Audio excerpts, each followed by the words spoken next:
It's very frustrating to hear the dialogue that goes on both locally and nationally around gun violence. My opinion, and I am clearly stating this particular statement is my opinion, there's a lot of pressure on legislators to do something to stem violence, to curb the issues that we're seeing across the nation, whether it be a shooting in a house or a mass shooting at a school. They're put under a lot of pressure. And the reaction in many cases is to do something, and the easy, quick response is often to respond by putting more controls around firearm ownership. And the frustration on my part is that more times than not, we find that the regulations that are put into place have little, if any, effect on curbing violence. In many cases, we find quite the opposite. If you look on a very broad swath, and I use just a couple of empirical examples here. This past June, the city of Chicago, a city with some of the more restrictive gun laws in the country, one weekend here this past month, 52 shootings and 10 murders. Last August, the same city, 72 shootings and 13 murders. This is not across a year, this was in a weekend. So this is in a city where firearm ownership is very restricted. Go ahead. That is Chicago, I'm sorry. We find that states like California, New York, Maryland, these states that have some of the strictest firearm ownership restrictions in the country also have some of the highest murder rates. They also have more than half of the mass shootings just in those states in the past decade. So there's a discontinuity between what we're hearing is the resolution of the problem and what we're seeing the reality is. So in my interest and kind of my interest to dissect things as much as I can based off of factual information, I probably spent 2 or 3 weekends, much to the chagrin of my wife. She thinks I was mostly avoiding doing yard work.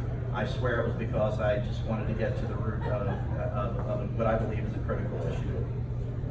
First and foremost, let me admit that I don't inherently believe that correlation equals causation. But when you have a smoking gun, for lack of a better term, you have to go look and do some investigation. And I think far too often we don't do the investigation into root causes, we react. So I broke the topics down, and I have way more data than I could possibly go through. But I broke the topics down into what I believe are some high-level, readily available data points, and then some things that I think are interesting correlations that aren't often talked about that need to be further investigated.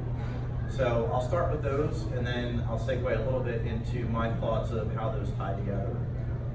First and foremost, and you've probably heard this before, since 1993, the murder rate in the U.S. has actually declined by 63%. The United States is often touted as one of the more violent countries in the world. In fact, there are 83 countries that actually have higher per capita murder rates than the United States. You don't hear that, but that is a factual statement. During that same time, since 1993, as gun ownership rose by 64%, during that same period is the period that we saw a decrease in violence and murders in the United States. So this notion that more guns means more violence, the correlation just isn't there to support that notion, right? It doesn't exist. If you take it a little bit deeper and we look at where the violence is occurring, about 50% of murders occur in 2% of the counties in the United States. 2% of the locations in the United States account for 50% of violent gun-related murder, right? So it's not a nationwide systemic issue. There are pockets where we have problems. And in many cases, those pockets are pockets that are subject to abject poverty. We have a lot of issues with lower level crimes, gang activity. There are other issues going on in that small percentage of our cities that are much more highly related to gun violence than the gun itself. Right? Violence is not inherent to the firearm. It is much more correlated with socioeconomic factors than anything else. We've actually had in the United States about 8,000 on average firearm-related homicides per year. And there's been a lot of dialogue in the United States, or excuse me, in the state of Delaware, about putting further restrictions on legal firearm ownership, making it more difficult for individuals to legally obtain a firearm. Well, of those 8,000 murders, firearm-related murders in the United States, about 3% occurred with a legally obtained firearm. Think about that for a second. 8,000 murders, 3% can be attributed to a firearm that was owned and obtained legally. So I won't draw the connection for you. I'll allow you to put that together for yourself, but somewhere the dots aren't connecting that keeping guns out of good law-abiding citizens is the way to stem this problem that we have across the country. Concealed carry permit holders are 13 times less likely to commit a crime than the average citizen. 13 times. That's massive, right?